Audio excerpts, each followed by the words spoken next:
Bienvenidos. En este segundo video lo que hacemos es ver algunas otras contribuciones que el psicoanálisis hace a la educación.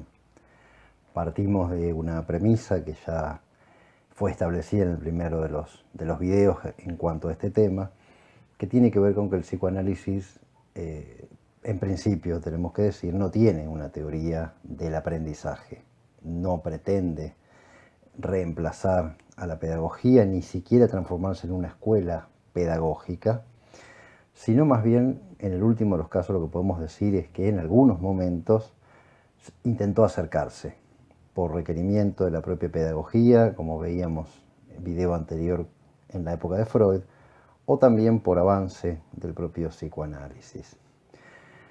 La pedagogía tiene como su objetivo y su idea principal la función de trabajar con el saber, un pedagogo allí representante de ese saber frente a un alumno que pretende alcanzar algún tipo de conocimiento que en ese momento no posee. La transmisión de conocimientos tiene que ver con la función propia de la pedagogía y se espera, se supone un deseo del estudiante, del alumno, de arribar a esos conocimientos. Distinto el psicoanálisis, forjado en un espacio clínico de encuentro entre un analista y un paciente, se aproxima en el último de los casos a la educación a partir de una teoría pensada y elaborada en ese escenario que decíamos, y tienen en común dos cuestiones que sí son muy importantes y que ameritan este tipo de encuentro. La primera es que ambos trabajan con un sujeto, alguien deseante, alguien cortado por un discurso, y precisamente la segunda cuestión es que trabajan a partir de la palabra en tanto performadora, la palabra formadora del sujeto, la que impacta y transforma la subjetividad de las personas. Por tanto, bueno, en este encuentro es que podemos aplicar algunas de las premisas de los conceptos trabajados por el psicoanálisis al aula donde la pedagogía realiza su saber. En principio, un aporte interesante que el psicoanálisis hace a la pedagogía es el concepto de sujeto, aclarando justamente que no es el sujeto de la pedagogía, no es el sujeto epistémico, el sujeto puro de la conciencia, donde el pedagogo apunta cuando quiere transmitir sus conocimientos y donde quiere también transformar algo de este sujeto. El sujeto del psicoanálisis es el sujeto del inconsciente. Según Lacan, el sujeto en el sentido de estar sujeto, o lo que se traduce como sujeto sujetado. Alguien que, a diferencia de ser un sujeto dueño de sí mismo y actor de su propio devenir, es un sujeto que ya arranca preso, sujetado a un discurso que le es ajeno, que es previo, que lo está esperando y que lo forja como sujeto, y en este sentido, a partir de allí, tiene que arrancar. Este sujeto dividido en consciente e inconsciente como mínimo, después hay otras instancias psíquicas que también estarían jugando ahí, es un sujeto bastante diferente entonces al sujeto epistémico. No lo niega, el sujeto epistémico por supuesto que existe, pero no es el sujeto completo, y una parte, gran parte, de todo aquello que sucede dentro del aula se lo puede explicar desde un sujeto escindido, dividido en sí mismo, sujetado, más que de un sujeto dueño de sí mismo y que tendría un margen de acción que es el que pretende la filosofía en alguno de sus marcos o la propia pedagogía. Como ya dijimos, un segundo punto que se incorporaría acá es lo que decíamos recién, el inconsciente. El sujeto tiene un inconsciente que es un sistema, es una instancia psíquica que tiene una lógica propia y diferente a la lógica de la conciencia. Una lógica del principio del placer, algo que busca satisfacerse permanentemente, una lógica de la descarga, un inconsciente que todo el tiempo desborda más allá de la barrera de la represión que le marca el límite y transformado aparece en la conciencia del sujeto. Un inconsciente atemporal. Las cosas que sucedieron mucho tiempo atrás siguen teniendo el mismo efecto que entonces. Y no hay correlación, no hay tiempo que pueda menguar nada de esto. Este inconsciente no aprende. La pulsión, ese impulso innato del ser humano, en paralelo al instinto del animal, pero con muchas diferencias como ahora veremos, es ese impulso que empuja al ser humano a distintas cuestiones muy individuales, muy particulares, y que no puede ser reducido. Esa pulsión no puede dominarse, no aprende. Alguna parte quedará allí por detrás de la barrera de la represión, frenada allí, pero la otra parte va a continuar avanzando sin posibilidad de medida, de evaluación ni de aprendizaje posible. El inconsciente, por supuesto, entonces limita todo intento de la pedagogía de transmitir conocimientos. Lo intelectual, que claramente se lo toma, aprende, hay puertas de acceso a partir de él, no es independiente, no es autónomo, es una parte periférica del sujeto y no deja de estar condicionada por el inconsciente. Una tercera cuestión a tomar también a partir de los aportes del psicoanálisis sería la sexualidad. El ser humano desde que nace es un ser de la sexualidad, la pulsión o libido recorre su cuerpo, teniendo ahí a las zonas genitales como una parte más de posicionamiento de la sexualidad que recorre distintos lugares en distintos momentos del cuerpo y que se va construyendo y estableciendo con el paso del tiempo. La sexualidad también nos da dos conceptos interesantes a tener en cuenta. En primer lugar, lo que son las teorías sexuales infantiles. Las primeras cosas por las que se pregunta el niño tiene que ver con la sexualidad y esa pulsión que lo lleva a ese tipo de preguntas estructurales de todo ser humano es la misma pulsión de la que se va a valer luego la educación cuando aproveche ese intento de saber para transmitir lo que la educación necesita a través de la cultura, o la cultura, mejor dicho, a través de la educación, transmitir a los sujetos. Y en segundo lugar, la castración. La sexualidad rápidamente enfrenta al sujeto a la castración, sujeto masculino o femenino de igual manera. La castración es la asunción de que todo no se puede en la vida, de que no puedo satisfacer mi sexualidad, mi pulsión, mi libido todo el tiempo ni de la forma que yo quisiera. En este sentido, el sujeto asume la castración y esa castración acompaña a lo largo de la vida con el límite. Estructuralmente asumimos un límite, todo no se puede en la vida y también, bueno, no se puede saber todo en la vida. Entonces, en este juego de curiosidad y de castración, también la educación puede hacer pie. Ya mencionamos a la pulsión, cuarto punto, ¿verdad? Una pulsión, una energía psíquica. Metafóricamente, Freud la comparaba allí con una corriente eléctrica que aumenta, disminuye, se desplaza y se descarga, cual lo haría la electricidad. Esta energía psíquica entonces se satisface en objetos. Se satisface en algún lugar del cuerpo, en una zona erógena, ¿no? A partir de esa satisfacción se llamará zona erógena. Y esa zona erógena necesita de algo exterior para satisfacerse, ¿no? en un ciclo continuo. Lo dijimos, la pulsión no es educable, puede ser reprimida o puede ser sublimada, y en este segundo caso, como decíamos en el video anterior, la cultura puede valerse de que esa energía sexual abandone un camino, una meta de satisfacción indeseable para la cultura y sea colocada sobre algún objeto cultural importante. Esto sería la sublimación. Luego tenemos dos o tres conceptos que tienen que ver ya no con la individualidad, no con esa relación mente-cuerpo que veníamos hablando recién, sino más bien con lo social. Somos seres sociales y nuestro psiquismo se forma socialmente y opera socialmente.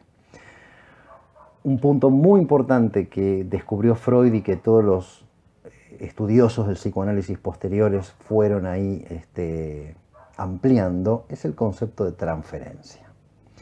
La transferencia es un vínculo que por falso enlace se da con una persona que no es la persona a partir de la cual se inauguró. Generalmente los vínculos tempranos, los vínculos edípicos, los vínculos con los padres, esos padres omnipotentes, esos padres todopoderosos de la infancia, es reprimido por cantidad de traumas que ahí se levantan y aparece nuevamente en forma de falso enlace, energía que abandona ese vínculo primario y genera un nuevo vínculo en toda persona de autoridad, en toda persona importante a lo largo de la vida. Esto arrancó en el descubrimiento freudiano del consultorio, pero hoy todos aceptamos que hay transferencia con cualquier figura importante en el futuro y que esos nuevos encuentros, como decía Pichon Rivière, son reencuentros, ¿no?, con esas figuras anteriores. ¿Qué puede suceder en la educación? ¿Qué puede suceder en el aula? Bueno, por supuesto que un docente sea el objeto transferencial de un alumno. Un alumno puede tomar una posición en el aula que no sea explicable por lo que fuere, demasiada admiración, angustia, miedo, agresividad, temor, etcétera, etcétera. El docente puede no entender verdaderamente lo que sucede y por qué razón, porque nada lo explica de acuerdo a la vida áulica. Y una explicación que viene a aportar el psicoanálisis y a descubrir el psicoanálisis es que justamente ese objeto de saber, que es el docente y que está investido transferencialmente, está ocupando un lugar que no le corresponde. En este sentido, entonces, el docente debiera estar advertido y debiera cuidarse, Freud lo advirtió en algún texto por allí, de no, a partir de la transferencia, formar sujetos a su imagen y semejanza, no aprovecharse de esa imagen y no jugar desde ese lugar de poder un rol que no le es propio y que no le corresponde. El sexto punto, el segundo en cuanto a estos vinculares, tiene que ver con la identificación.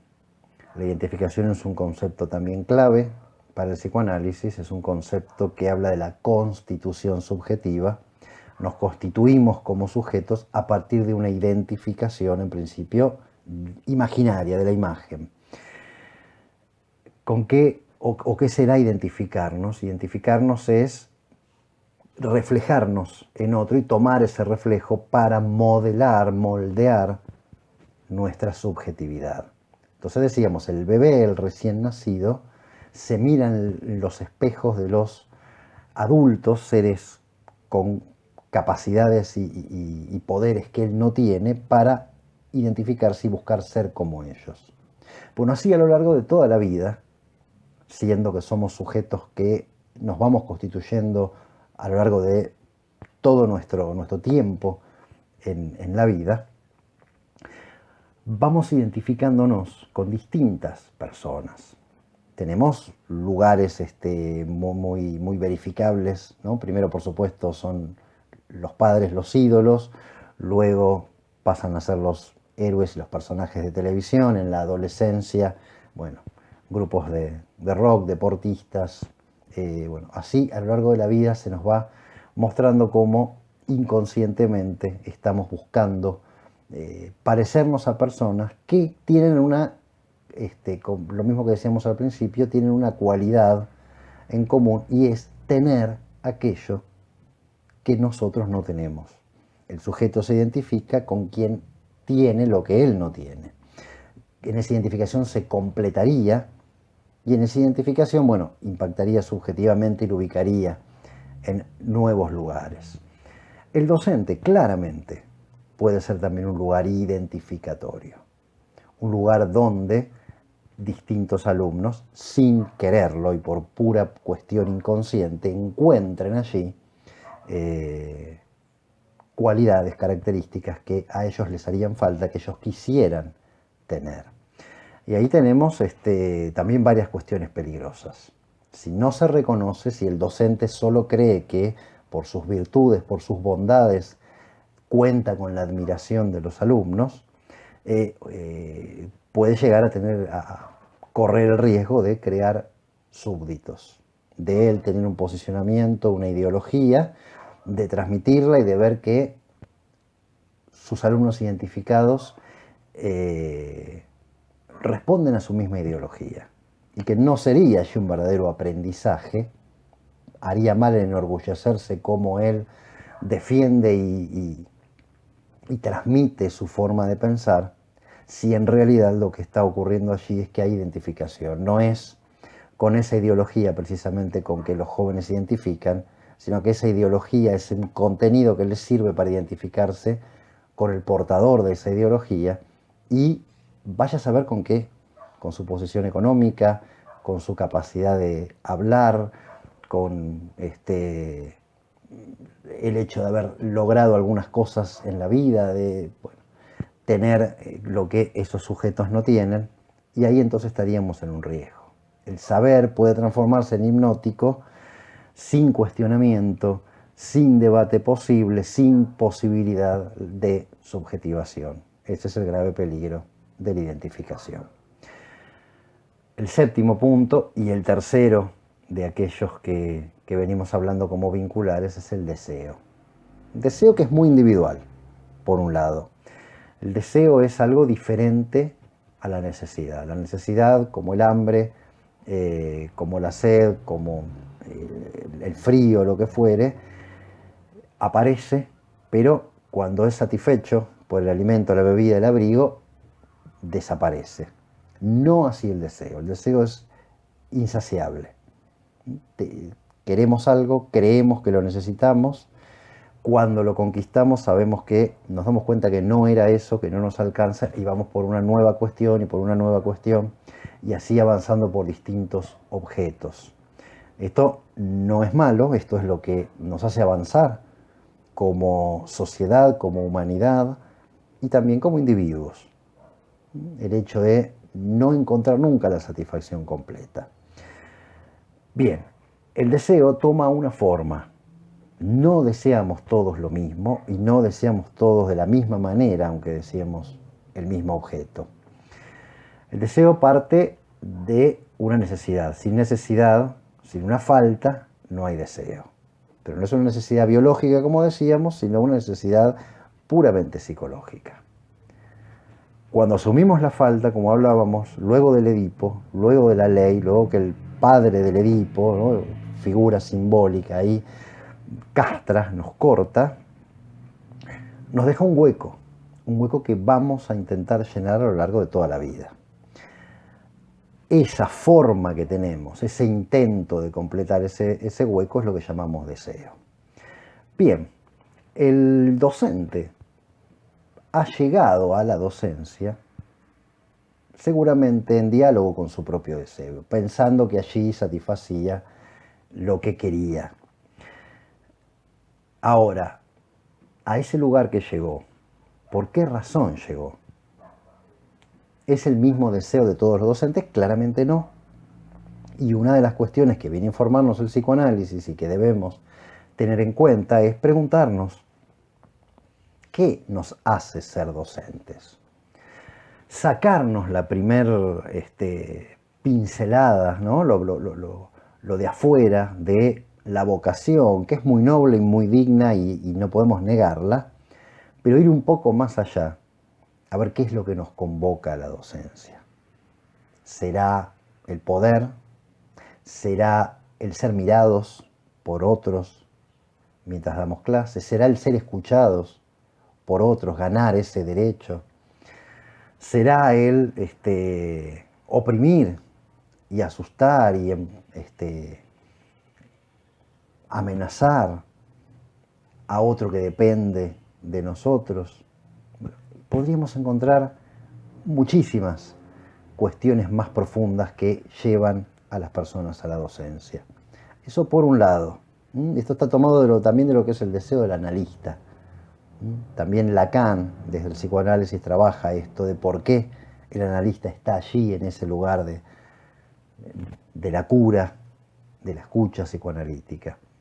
Lo mismo el docente también, por alguna razón, decide lo que decide, y el deseo es una invitación a ir a lo profundo de ver por qué razón uno está donde está. Pero en segundo lugar, también es importante en cuanto al deseo pensar en la propia transmisión del conocimiento. El docente tiene una relación con el estudiante, pero también tiene una relación con el saber. Y ese saber lo transmite de alguna manera. Y no el saber como un todo. Cada uno de los contenidos que transmite seguramente lo transmite desde diferentes posiciones. No digo ya posiciones políticas, que también están, ¿no? Ni posiciones éticas ni sociales, que están, pero son reconocidas conscientemente, sino también por posiciones inconscientes. De qué temas no podrá hablar, qué preguntas lo conmoverán, en qué temas le dará una impronta distinta y peligrosa al contenido. Y así pudiéramos seguir especulando y buscando diferentes formas de acuerdo a ese deseo que se ha configurado en él. No se transmite inocente y neutralmente nunca ningún contenido, esto lo sabemos. El deseo, el inconsciente, la falta que el docente y el transmisor porta también le da otro tipo de impronta. En relación al deseo y al choque de deseos, porque también el alumno tiene, por supuesto, su propio deseo que viene a jugar al aula, la pregunta sería, ¿qué enseñamos?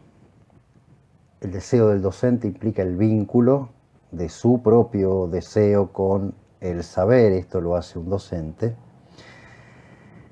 y esto implica el lugar donde coloca el saber y dónde coloca y cómo juega la falta. Lo que transmite el docente debe hacer lazo con el inconsciente del estudiante para que haya una verdadera transmisión. Y ahí tenemos entonces el choque de estos dos deseos, el del docente y el del alumno, deseos que no están en equilibrio de ninguna manera en el aula.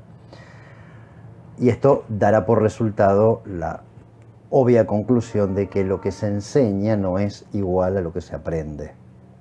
Lo que se transmite es muy diferente a lo que se capta y a lo que se recibe.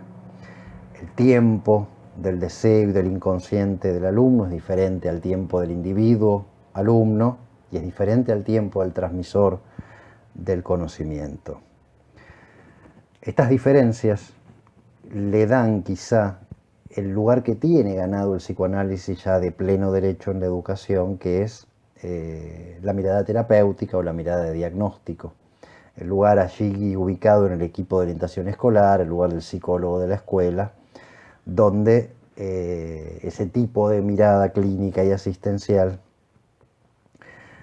hace del síntoma que porta el alumno, del síntoma del no aprender o del síntoma del no comportarse y cada uno de sus abanicos, el mensaje en el lenguaje del inconsciente, la manifestación del propio inconsciente.